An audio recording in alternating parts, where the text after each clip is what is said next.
Et pour revenir sur cette mobilisation contre le projet de réforme des retraites, sur ce plateau, Pierre Roger, secrétaire national CFE-CGC, bonsoir. Bonsoir. À vos côtés, Christophe Crépin, porte-parole du syndicat France Police. Bonsoir. Bonsoir. Merci à tous les deux d'avoir accepté notre invitation en direct sur RT France. Je me tourne vers vous, Christophe Crépin. Demain, des syndicats de police ont invité à se mobiliser également. Qu'est-ce qu'ils vont demander ? Alors nous déjà personnellement, on aimerait que notre retraite soit alignée sur celle des militaires, c'est-à-dire celle des gendarmes. Pourquoi ? Parce qu'en fait, nous faisons exactement les mêmes missions. Nous avons la même gouvernance, en l'occurrence le ministère de l'Intérieur, et nous voulons avoir la même retraite qu'eux. Alors, Pierre Roger, donc aujourd'hui, deuxième mobilisation. Acte 2, un peu moins de monde que le jeudi dernier. Qu'est-ce que ça révèle selon vous ? Écoutez, nous, pour la CFE-CGC, on n'est pas une confédération qui avons l'habitude de descendre dans la rue de manière systématique. Donc, c'était suite aux échanges infructueux avec le gouvernement, on avait décidé, lors de la première manifestation, de participer. Ça a été un succès massif. Je crois que tout le monde a pu s'en accorder. Aujourd'hui, nous, on est maintenant dans l'attente de la réponse du gouvernement demain par la voix du Premier ministre. Qu'est-ce que vous attendez l'un et l'autre ? Des surprises ou pas ? Alors, nous, on attend que, pour une fois, le Premier ministre explique enfin les raisons de cette réforme. À ce stade, on a du mal à comprendre un petit peu, enfin si, on comprend tout à fait quelles sont les motivations. Les motivations, elles sont de deux ordres. D'une part, abaisser pour l'État le coût que représentent les retraites, puisqu'il faut savoir que l'État ne provisionne pas les retraites. Chaque année, c'est les impôts qui payent les retraites. L'État est malheureusement un employeur, le premier employeur de France, mais pauvre. Il paye 27% des retraites, il est en déficit. Et donc, à travers cette réforme, en fusionnant les régimes, il essaye de passer, si j'ose dire, le mistigris à l'ensemble des autres régimes qui existent. Et donc, de tirer la moyenne à la baisse. Et puis, d'autre part, il a aussi une autre ambition, elle, qui est celle de l'Europe, lui souffle un petit peu. Mais avec l'accord du gouvernement, c'est de commencer à entamer en France, à côté d'un régime de répartition nivelé, un régime par capitalisation. On nous explique au gouvernement que le système est en baisse, en déficit. Et dans le projet gouvernemental, on décide de réduire les cotisations de l'encadrement de 320 000 à 120 000. Nous, à l'encadrement, on a toujours souhaité continuer à cotiser jusqu'à hauteur de 320 000 euros. On n'a jamais demandé à abaisser à 120 000 euros. Mais en faisant cela, l'État se prive de 4 milliards de rentrées par an. Et à côté, il nous explique qu'il y a un déficit. La seule explication possible, c'est qu'il se dit que on va commencer par les plus hauts revenus. Ceux-ci, ils vont aller vers la capitalisation et petit à petit, on va entraîner le système dans la moyenne européenne. Christophe Crépin, vous partagez les interrogations de Pierre Roger sur cette question des retraites. Qu'est-ce que vous attendez demain ? L'analyse de M. Roger est très bonne. Personnellement, je la partage. Mais nous, on a une catégorie assez particulière, c'est la police nationale. La police nationale, on n'est pas dupe. On sait très bien qu'on n'aura pas ce qu'on demande. C'est la raison pour laquelle nous voulions faire un mouvement intersyndical, tout mouvement confondu. Là où au siège du Conseil économique et social, ça nous a été clairement refusé. Donc je tire la sirène d'alarme à mon ministre de tutelle en lui disant que nous sommes des policiers régaliens, certes, mais que nous n'allons pas nous laisser faire. Nous voulons avoir un système de retraite auquel on a le droit et qu'on ne se laissera pas faire par ce qu'il veut nous faire faire. On parle pourtant, en tout cas le gouvernement parle d'une réforme de progrès, de justice sociale, notamment avec cette suppression de ces fameux régimes spéciaux. En quoi l'idée de cette retraite à points, au fond, pour vous, n'est pas juste finalement par rapport à ce qui se fait maintenant ? C'est le principe du point. Nous, on est rentrés sur certains contrats. Déjà, on était impacté par la réforme de Fillon et Sarkozy. Donc aujourd'hui, on va être encore impacté par ce genre de choses. Il ne faut pas oublier que nous sommes des policiers régaliens qui avions des difficultés à pouvoir effectuer nos missions journellement. Après, M. Roger a bien expliqué comment ça fonctionnait le système du point et pourquoi sa parité syndicale aussi était un peu dubitative sur l'avenir. Sur le flou des annonces, parce que c'est vrai qu'il y a eu la semaine dernière ces grandes manifestations, massives manifestations également aujourd'hui, pas d'intervention de l'exécutif. Comment vous le comprenez ? Écoutez, aujourd'hui c'est très clair. Cette réforme elle a été lancée dans les deux axes que je vous ai indiqués.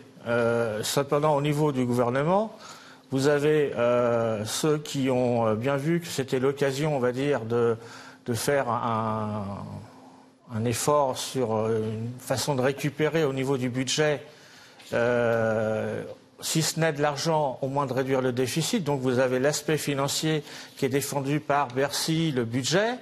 Et puis après, vous avez les différents ministres ou les secrétaires d'État qui, eux, sont en face des salariés dont ils ont la charge. Si vous êtes secrétaire d'État au transport ou si vous êtes au ministère de l'Intérieur, vous êtes en face de ceux que vous êtes censés, avec qui vous devez discuter. Et dans les discussions, c'est quand même beaucoup plus difficile d'être aussi dur que la ligne budgétaire quand vous êtes à Bercy. Et donc, tout au long de ces 18 mois, qu'est-ce qui s'est passé? C'est un aller-retour permanent entre les contradictions des uns et des autres. Résultat, un flou complet, d'une part, au niveau de la mécanique, mais au plus un gouvernement qui s'est complètement décrédibilisé. Monsieur Delevoye a été plusieurs fois au bord de la démission avant qu'il remette son rapport. On a parlé des cotes, de surcotes. Après, on a parlé de la clause du grand-père. Vous avez entendu parler de cette fameuse clause du grand-père. Ça a été tout de suite, dans les jours, même dans les heures qui suivent, ou même dans la même journée, on entendait deux choses contradictoires. Rappelez-nous en quelques mots la clause du grand-père. La clause du grand-père, c'était ni plus ni moins l'idée de dire que, quelle que soit la réforme qu'on mettra en place, on ne l'appliquerait qu'aux nouveaux entrants. Et que ceux qui sont déjà dans les métiers, quels qu'ils soient, resteraient comme on est aujourd'hui. Alors que... une semaine avant, on nous expliquait qu'il y avait un déficit énorme et il y avait urgence. Vous imaginez bien que si on met en place une clause du grand-père, ses effets, quels qu'ils soient, c'est 40 ans plus tard. Donc, est-ce qu'il y a une urgence à réformer? Le Conseil d'orientation des retraites a été très clair. Il dit qu'il n'y a absolument pas d'urgence à réformer. Il y a un seul problème qui apparaît à court terme, c'est que l'État ne fait pas son rôle d'employeur. Alors effectivement, quand un employeur ne paye pas ses cotisations, ça crée un déficit.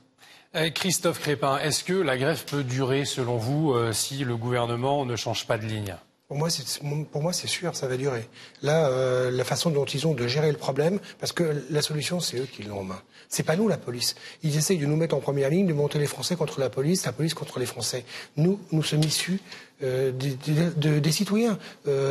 C'est pas comme ça qu'on va pouvoir faire avancer la chose. Et c'est sûr que ça va durer. Quel est le moral des troupes dans la police en ce moment? Dans les chaussettes. Parce que on sort d'un an de gilets jaunes avec des doléances qui étaient en effet vraies sur les problématiques de base des gilets jaunes. Au jour d'aujourd'hui, le prix de l'essence a monté. Aujourd'hui, on nous oppose à une catégorie de Français qui, pour moi, ont le droit de manifester et de se battre pour la préservation de leurs acquis, qui ont été durement acquis, et le moral de mes collègues est difficile. Et en outre, je vous passe toutes les problématiques qui viennent de gérer autour. Les atteintes à mes collègues, les conditions de travail qui sont déplorables. Quant aux locaux, je vous en parle même pas. Et quant aux véhicules, voilà.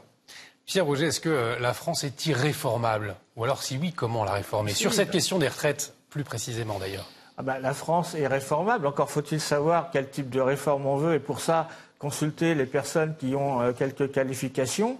Et puis surtout, ne pas se croire, je crois, au-dessus des autres pays. On a un peu tendance en France à penser qu'on est les meilleurs. Hein. Ça nous arrive et ça nous a joué des tours dans le passé. Quels que soient les pays qui sont autour de nous, qui ont eu des systèmes de retraite avec beaucoup moins de nombre de régimes. Il n'y a aucun pays, quelle que soit la réforme qu'il a entreprise, qu'il l'ait réalisé en moins de 10 à 12 ans. Et on voudrait aujourd'hui, en 3-4 ans, avant même 2022, réaliser ce que personne dans le monde a réalisé.